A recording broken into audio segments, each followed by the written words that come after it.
Rana homemade কিচেনে আপনাদের স্বাগত জানাই। আজ আমি বানাবো ভেজিটেবিল চপ।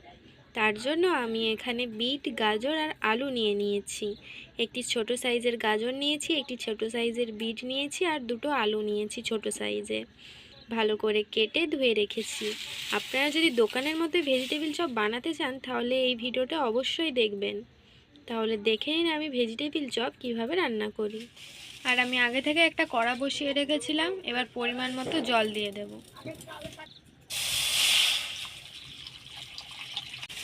জলটা গরম হয়ে গেছে। এবার ওর মধ্যে কেটে রাখা বিট, গাজর আর আলুগুলো দিয়ে দেব। এখানে আপনারা যেরকম খুশি গাজর, বিট আর আলু কাটতে পারেন, দিয়ে সেদ্ধ করতে হবে, কিন্তু যাতে তাড়াতাড়ি সেদ্ধ হয়ে যায় তার জন্য আমি এইভাবে কেটে নিয়েছি। এবার ওর মধ্যে পরিমাণ মতো নুন দিয়ে দেব। এবার ঢাকা দিয়ে সেদ্ধ করতে দেব। 10 মিনিট পর এবার ঢাকাটা খুলে নেব। সেদ্ধ হয়ে গেছে নাকি দেখব। সেদ্ধ হয়ে গেছে। এবার আমি একটি থালার মধ্যে নামিয়ে নেব। একটি থালার মধ্যে আমি নামিয়ে নিয়েছি। এবার আমি একটি ভাজা মশলা তৈরি করে নেব। তার জন্য আমি ছোট চামচের 1 চামচ গোটা জিরে, দুটো শুকনো লঙ্কা আর দিয়ে দেব 2-4টা চিনেবাদাম। এবার এগুলোকে ভালো করে ভেজে নেব। আমি কিন্তু এখানে তেল অ্যাড করিনি, এটা এমনিই ভাজতে হবে তেল ছাড়া। ভাজা হয়ে গেছে, এবার আমি নামিয়ে নেব। এবার যেহেতু গরম আছে সেই কারণে আমি গ্লাসের সাহায্যে এটাকে থিতিয়ে নেব। ভালো করে থিতিয়ে নিতে হবে। যদি এটা ঠিকমতো সেদ্ধ না হয় তাহলে কিন্তু ভালো করে মাখানো যাবে না, তাই ভালো করে সেদ্ধ করে নিতে হবে। ভালো করে আমি থিতিয়ে নিয়েছি। এবার ওর মধ্যে আমি কয়েকটা মশলা দিয়ে দেব। আর আমি আগে থেকে 1 চামচ মতো আদাকে পেস্ট করে রেখেছিলাম, ওটা দিয়ে দেব। আর যে ভাজা মশলাটা আমি ভেজে রেখেছিলাম ওটাকে গুঁড়ো করে নিয়েছি, এবার ওটা দিয়ে দেব। পুরো পিনো করে নিলে কিন্তু খেতে ভালো লাগবে না, তাই আধ পিনো করে নিয়েছি আমি। এবার ভালো করে মাখিয়ে নেব। যেহেতু আমি সেদ্ধ করার সময় নুন দিয়েছিলাম তাই পরে আর আমি নুন অ্যাড করছি না। ভালো করে মাখানো হয়ে গেছে। এবার এগুলোকে আমি ভেজিটেবিল চপের আকারে করে নেব।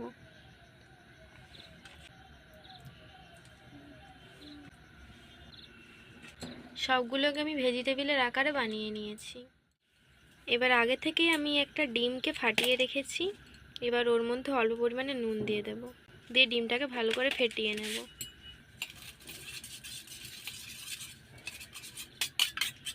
ভালো করে ফেটানো হয়ে গেছে।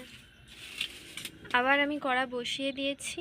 কড়াটা গরম হয়ে গেছে, পরিমাণ মতো রিফাইন তেল দিয়ে দেব। আর এপাশে আমি 4টে মতো টোস্ট বিস্কুটকে গুঁড়িয়ে রেখেছি। এবার এক একটা ভেজিটেবিল চপ আমি নিয়ে নেব, দিয়ে ডিমের মধ্যে ডুবাবো। এবার বিস্কুট গুঁড়ার মধ্যে দিয়ে দেব। ভালো করে বিস্কুট গুঁড়াটাকে ওর মধ্যে মাখিয়ে নিতে হবে। ভালো করে মাখানো হয়ে গেছে। আর এপাশে তেলটাও ভালো করে গরম হয়ে গেছে। এবার ভেজিটেবিল চপটা দিয়ে দেব ওর মধ্যে। এইভাবে আমি সবগুলোকে করে নেব।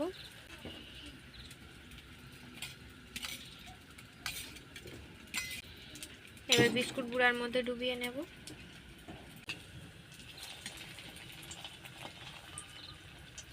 এপাশে আরেক পাশটা ভাজা হতে হতে ওপাশে আমি ওটাকেও বিস্কুট গুঁড়োর মধ্যে ডুবিয়ে নেব ভালো করে। এবার ওটাকেও তেলের মধ্যে দিয়ে দেব। এপাশেটা ভাজা হয়ে গেছে, তুলে নেব। আরেক পাশটা উল্টে দিলাম। আপনারা যদি ভেজিটেবিল চপ নিরামিষ খেতে চান তাহলে আমার চ্যানেলে আগে থেকে আপলোড করা আছে, আপনারা গিয়ে দেখে নিতে পারেন।